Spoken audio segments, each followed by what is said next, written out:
Hello friends, welcome back to my YouTube channel. So in this session we are going to understand regarding inductors. So we will have a basic idea of this. So what is this inductor? So inductor is basically a passive component. So as I already told in the previous sessions, like what is a passive component?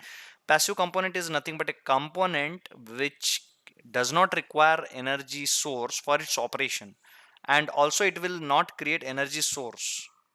So this type of component is called as passive component.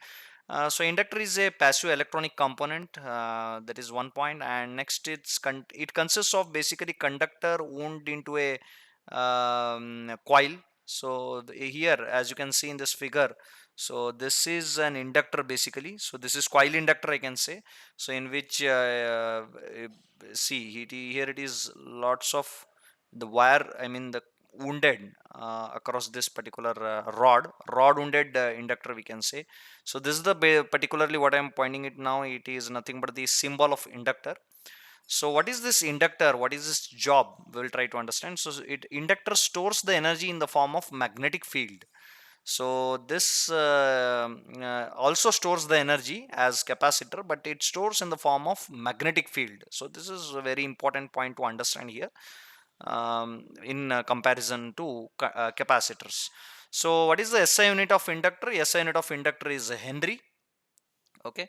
So and one more important point you have to understand here is inductor blocks AC and allows DC. That is, it blocks alternating current. It will not never allow alternating current to flow through inductor, and it will allow only the direct current to flow through it. That is,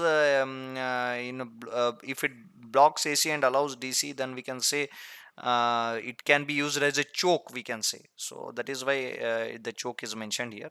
So now we have an overall idea of what is an inductor and how it looks like, and how is the symbol, or what is the symbol of inductor and unit. So we'll now try to quickly understand what are the usage where we are going to use this particular inductor component. So in electronic filters, it finds its major application. As I already told you, it is an electronic component. So definitely in electronics, it has an applications or uses. So in electronic filters, to separate signals of various frequencies, we can say there we gonna use inductors. So to separate various frequencies, like in a as a filter, we can say electronic filter, it can operate. So that is why in electronic filters, to separate signals of various frequencies, and it is used in basically the used along with the capacitors to make into tuned circuits.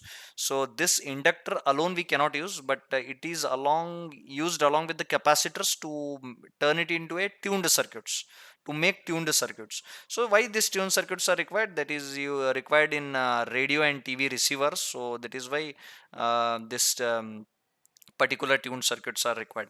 So then inductor is made use of in this particular circuitry. So this is all about inductor. So this is the basic I mean operation wise, what is the detail about inductor. Please do subscribe to my YouTube channel and press the bell icon in order to get the latest updates. So have a nice day. Yeah, bye.